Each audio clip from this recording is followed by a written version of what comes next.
Olá, sejam todos bem-vindos. Hoje nós começamos mais uma disciplina do curso. E para trabalhar sobre inclusão e diversidade, eu escolhi iniciar a nossa conversa falando um pouco da Escola para Todos. Para isso, eu fiz uma indicação de leitura e é importante que vocês assistam também a esse vídeo, onde nós vamos ter, mais do que explicações, algumas provocações, tentando entender quais percursos históricos da escola no Brasil levaram à construção do paradigma dessa perspectiva de escola para todos. Para começar essa conversa, nós precisamos entender o que é inclusão escolar, pensando qual que é o seu público e, principalmente, onde ela deve acontecer.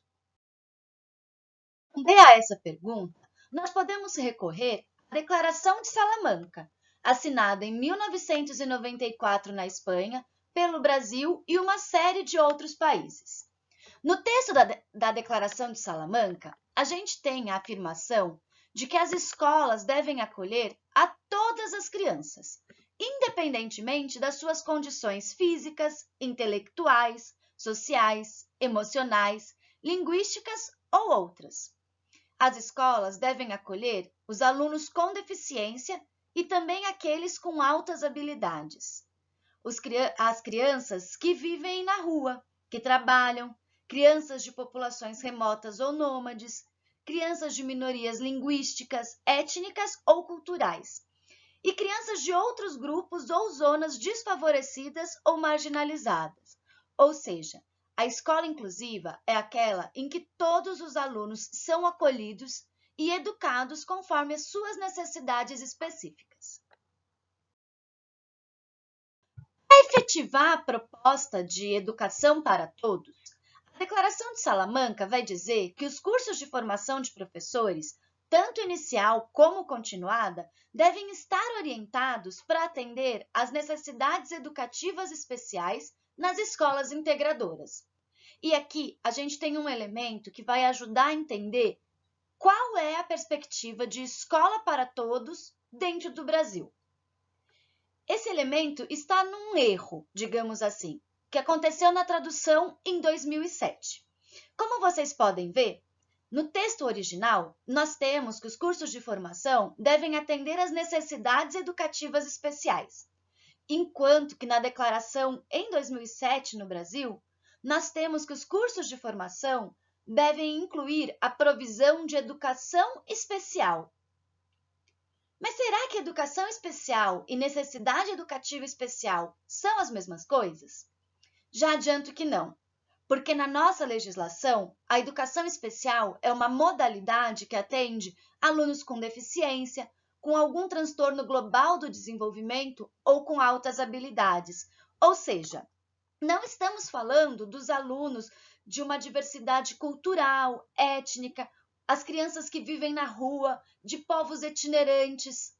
Essa era a população da educação inclusiva prevista lá em Salamanca. Mas na tradução, educação inclusiva acaba virando um sinônimo de educação especial. E aí a gente começa a ver no Brasil uma série de interpretações equivocadas, como, por exemplo, o termo aluno de inclusão. Se a escola é para todos, quem é o aluno de inclusão? Numa escola inclusiva, não seriam todos alunos os alunos de inclusão? Mas a gente vai conversar um pouquinho sobre como a gente chegou aqui. Como que essa declaração em 2007 toma esses contornos um pouco excludentes. E para isso, eu vou trazer algumas pinceladas da história da escola no Brasil. Mais informações vocês vão encontrar no texto. Aqui é só uma recapitulação breve. Vamos lá. Ainda que as datas não sejam muito precisas e a gente encontre divergências em autores diferentes, a gente pode dizer que a primeira escola primária no Brasil foi fundada em 1549. E é apenas 200 anos depois, em 1758, que as meninas passam a frequentar as escolas. Ou seja, até 1758 não tinha como a gente falar em escola para todos. Depois de 1758, nós não temos exatamente uma escola inclusiva no Brasil, seja pela falta de oferta de vagas, seja porque grande parte da população não tem acesso a ela. Em 1808, a gente vai ter a primeira faculdade, e a preocupação do Império com a formação de alunos com algum tipo de deficiência vai se iniciar só em 1854, com a fundação do Imperial Instituto dos Meninos Cegos, e alguns anos mais tarde, com o Instituto dos Surdos Mudos. Duas instituições existem até hoje e podem ser encontradas no Rio de Janeiro, onde funciona atualmente o Instituto Benjamin Constant e o INES. Voltando aqui a nossa conversa sobre a escola para todos, será que a criação desses institutos garantiu uma universalização da escolarização? Os dados de 1872 nos mostram que não. Se essas duas instituições juntas atendiam cerca de 50 alunos, naquele mesmo ano, havia uma população estimada de 11.595 surdos e 15.848 cegos, ou seja, a quantidade de vagas era enormemente menor do que a demanda da população. Além disso, o papel do pedagogo nessas instituições não era exatamente a escolarização, mas a educação sensorial, ou seja, o estímulo dos sentidos num aluno que não tem a visão ou a audição, ginástica e trabalhos manuais, viabilização de hábitos de higiene, alimentação, vestimenta, ou seja, o foco estava no convívio social e não necessariamente na educação.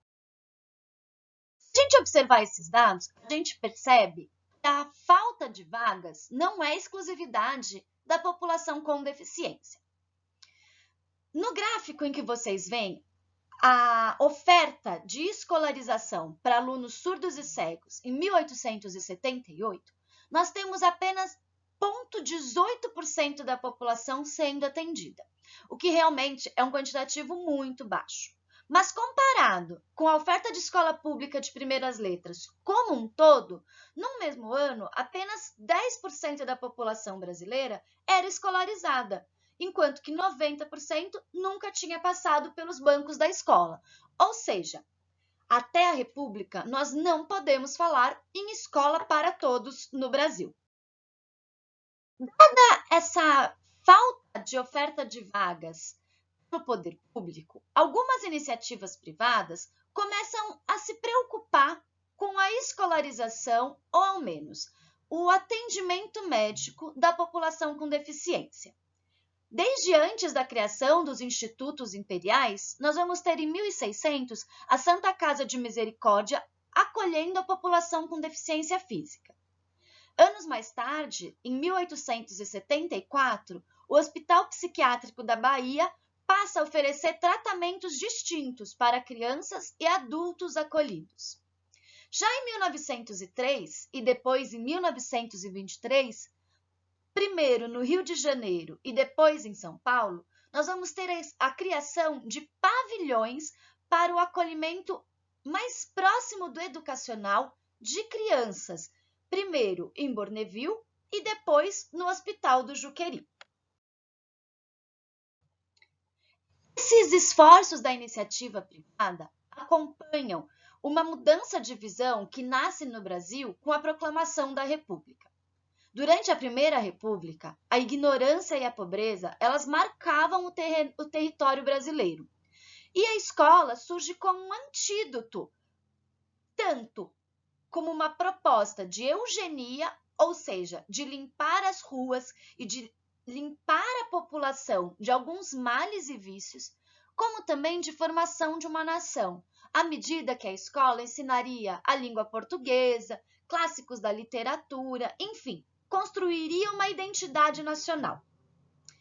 Para vocês entenderem um pouco qual que era a perspectiva dessa escola, é importante a gente destacar que em 1889 o serviço médico e sanitário estão dentro da escola e lá eles têm o papel de identificar os anormais e os degenerados. Essa parcela denominada de anormal ou degenerada seria segregada da sociedade. E nesse processo de banir, alguns deles poderiam até ser regenerados e voltar à vida social. Mas o fato é que a escola regular não era o espaço dessa população. Nesse período, a escola para todos acolhe, na verdade, um número muito reduzido de todos. Um espírito que reflete a ideia dessa escola é uma fala de Morel, em 1857, ainda que anos anteriores à proclamação da República. Ele vai dizer que o degenerado, esse que a escola deve identificar, não é somente incapaz de formar uma cadeia de transmissibilidade que leve ao progresso da humanidade.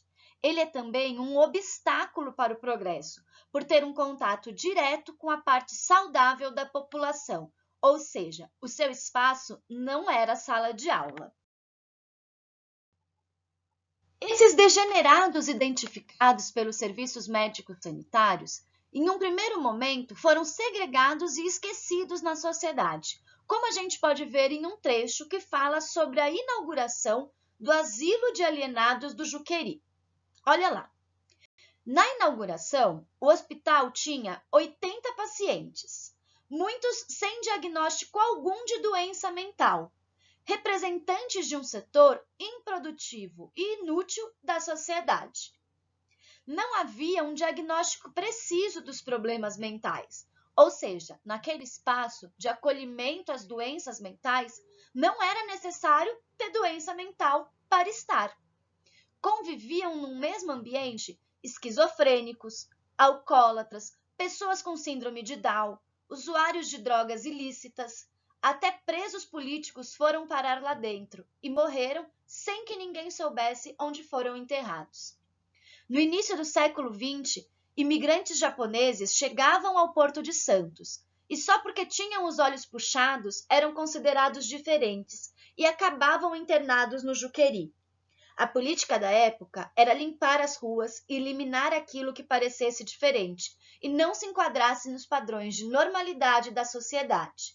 Ou seja, se o asilo era o espaço da diversidade, esse é um sinal bastante evidente que a sala de aula não era o espaço para todos.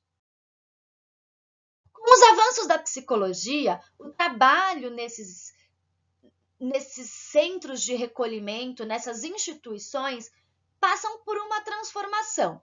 Como a gente pode ver num trecho que fala sobre o pavilhão de menores anormais do Hospital do Juqueri. Nesse pavilhão eram matriculadas crianças e jovens de 6 a 15 anos. Esse recorte se dava porque a ciência psiquiátrica acreditava que depois de certa idade, alguns hábitos e vícios já eram irremovíveis, então não adiantava fazer nenhum tipo de trabalho com os adultos. Dentre os meninos que eram matriculados, nem todos passavam por um processo mais próximo ao da escolarização. Havia um grupo que era tido como ineducável. Nos termos da época, os idiotas, imbecis, epilépticos, aqueles que não poderiam nem ao menos ser alfabetizados. Enquanto que os educáveis, nos termos da época, eram os débeis mentais e anômalos com perturbações da moral e caráter, mas que, contudo, poderiam ser alfabetizados. Ou seja, cuja deficiência mental não é muito pronunciada e cujas desordens dos sentimentos éticos permitem a convivência com outros companheiros sem maior inconveniente. Os educáveis eram aqueles que poderiam sair do pavilhão e se reinserir na sociedade, por não ser um obstáculo ou alguém capaz de contaminar, utilizando. Já no pavilhão escola de Bourneville, a gente também vai ver essa educação médica com viés pedagógico. Um trecho vai dizer que, começando pela educação do andar, depois das mãos, da vista, da audição, do olfato, do paladar, da palavra, da higiene pessoal, todos com uso de aparelhos especiais ou objetos diversos. O ensino primário também era ministrado para aqueles menos comprometidos, e o ensino profissional para os adolescentes. Ou seja, havia crença na educabilidade dessas crianças e adolescentes, ainda que não no espaço escolar. Reflexo disso, a gente vai ter uma construção histórica da escola para todos, em que nem todos cabem na escola. Uma escola que talvez a gente possa até chamar de uma escola para outros, e que muitas vezes a gente aclama como a boa escola. Ah, na minha época a escola era melhor. Antigamente a escola era boa. Mas será que era boa? Vejam só esses dados do IBGE. Em 1940, 56% dos brasileiros com 15 anos ou mais não eram alfabetizados. Que escola boa era essa em que mais da metade da população não estava? Anos mais tarde, em 1960, esse número cai para 39,6%. Mas um dado complementar chama a atenção. Na década de 60, 15% dos matriculados não concluíam a educação primária. Vejam só, eu não estou nem dizendo que 15% dos brasileiros não tinham a educação primária. 15% daqueles que começavam a escola não concluíam. Ou seja, se a gente for considerar que muitos brasileiros nem sequer se matricularam uma primeira vez, a escola para todos, a boa escola de antigamente, a escola da minha época, da década de 60, que era muito melhor, deixava toda a população de fora. Era uma escola, na verdade, para outros. E aí a gente volta para aquele erro da Declaração de Salamanca. E pode concluir que o que a gente tem é uma tradução enviesada. Na história do Brasil, a escola não foi uma escola de acolhimento das necessidades educacionais. Não foi uma escola para todos. Foi uma escola em que o fracasso escolar era culpa do aluno. Uma escola em que a reprovação resultava em evasão. A escola em que muitos não passavam nos exames admissionais e assim não conseguiam passar para a etapa secundária de escolarização. Nunca foi uma escola para todos, e a tradução de 2007 deixa isso claro, ao dizer que as escolas inclusivas vão oferecer uma educação especial para os alunos com deficiência. E as demais necessidades? Onde vão ficar? Quando é que toda a população vai caber na escola para todos? Lá com essa reflexão, eu finalizo essa aula com um trecho do Bueno, que é um pesquisador que vai tratar das políticas de inclusão escolar. Em um dos seus textos, ele diz o seguinte: se o norte, o futuro, o porvir é a sociedade inclusiva, está por trás a perspectiva de que a sociedade jamais incorporará a todos. Porque sempre nós teremos na escola inclusiva os alunos que precisam ser incluídos, ou seja, os alunos de inclusão que de fato não cabem naquele espaço. E na sociedade inclusiva, será que nós temos cidadãos de inclusão? Cidadãos que também não cabem na nossa sociedade e vivem à margem? Bom, esses são alguns pontos, algumas provocações para a gente pensar ao longo dessa disciplina. Espero que a aula tenha sido interessante, que vocês façam a leitura, participem do fórum e que a gente possa conversar ainda mais sobre esses temas ao longo das próximas semanas. Bons estudos!